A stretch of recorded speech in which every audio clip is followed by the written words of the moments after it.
digesting. Sometimes you have acidity. Sometimes you have an upset stomach. You don't have regular bowel movements. And you don't feel inspired. Feel somewhat lethargic. These are all symptoms of sickness. And when you're healthy, like, you know, you're energetic, your mind grasps things quickly, you're enthusiastic, you digest easily, you have regular bowel movements, and so forth. So the pH of the blood should be slightly alkaline, 7.4.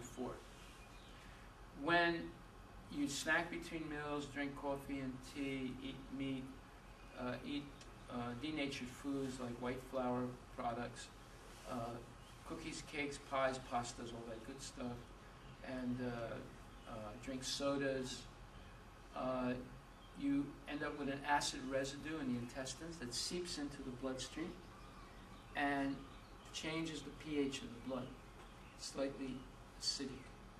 Then your body catastrophically leaches out calcium from the bones to neutralize that acidity.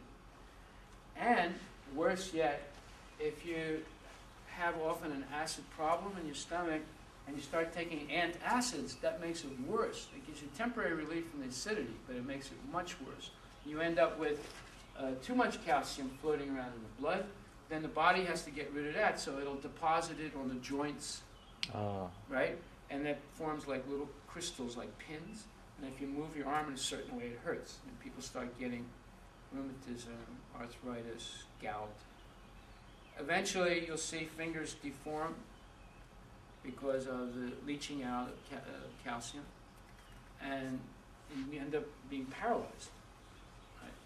So the body has to maintain at 7.4 pH of the blood. If it goes too alkaline or too acidic, the body will intervene immediately.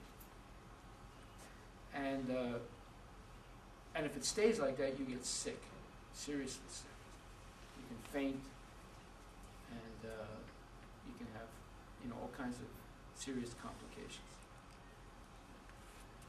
So the quick fix antacid doesn't really work. It makes it worse in the long term. Yes. So on the same lines, how does alcohol affect you in the pH sense from that? Okay, now we have these, let's say you have an electric light bulb, right? It's, I don't know how many watts it is, 60 watts. And all of a sudden there's an electric surge and 300 watts goes through. What happens to the electric light? What happens with filament? Right? That's what happens when you take drugs into your body. You'll have a surge that'll kill some of the gray matter. But you got so much, you can afford to lose some. You're actually destroying your gray matter, because those are highly toxic substances. And then you have difficulty, you know, well, you don't have difficulty watching baseball, basketball, football, that's all right. But you want to do more creative work, you're going to have difficulty. You won't be able to focus or understand. Yes, sir.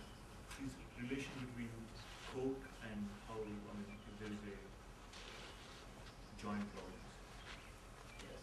Well, Coke is very highly acidic product, and it's very costly also. Like if you want to strip paint from your car, you use Coca-Cola. Imagine what it does to your stomach. So, I mean, would you give Coke to your baby? Why not? Why not? You want to give milk. Why would you give milk and not Coca-Cola? Because the milk would not harm your baby, but the Coca-Cola would.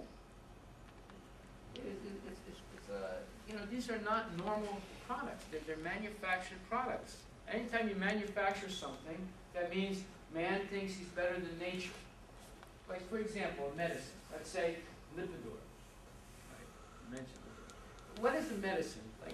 Like, why don't drug companies sell Ayurvedic medicines? Or why don't they sell single herbs, like, or a combination of herbs? So you have the ESSIAC formula for cancer, or you have, red clover, which is fantastic for cancer and many other diseases. Of course, red clover is growing right over here. I can probably point it out to you if you can, see it. Or why don't they recommend yellow dock, which grows down there also? They don't kill it with pesticide. Or why don't they, or herbicide? Or why don't they recommend nettles? Nettles, I can take you down by Lake Washington, so there's plenty of nettles there. Or dandelions. Dandelion, you can cure diabetes. You can cure anemia. You can cure so many things with dandelion. Dandelion, they kill them with herbicides because they consider them a noxious herb. Right?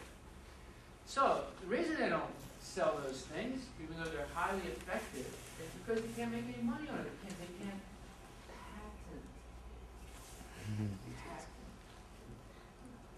So what will they do? They'll take dandelions and they'll extract something from the dandelion. They'll patent the process of extraction, so you can't do it. They tried to do this with trifala and other traditional herbs in India. The Indian government objected, because trifala has been here for so many years. The big pharmaceutical companies wanted to patent trifala or some of these other herbs.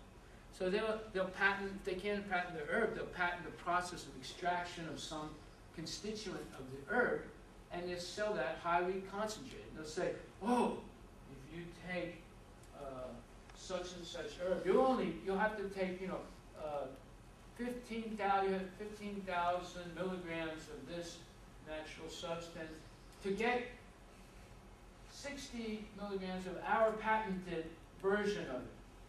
So you only have to take one pill instead of 10,000 pills, and you'll get healthy right away. Well, what they do is they destroy the natural balance existing in nature. See, there's a buffered balance, just like salt. Morton salt is a poison.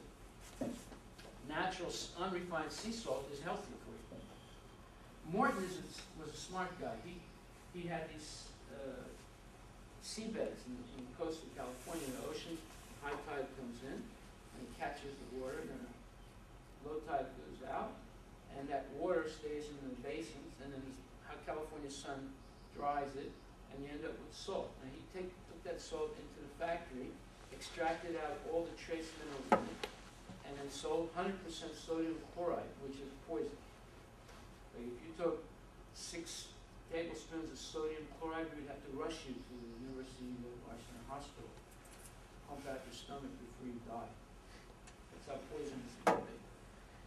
Then what did the government do? It forced Morton to add back in some iodine that he had already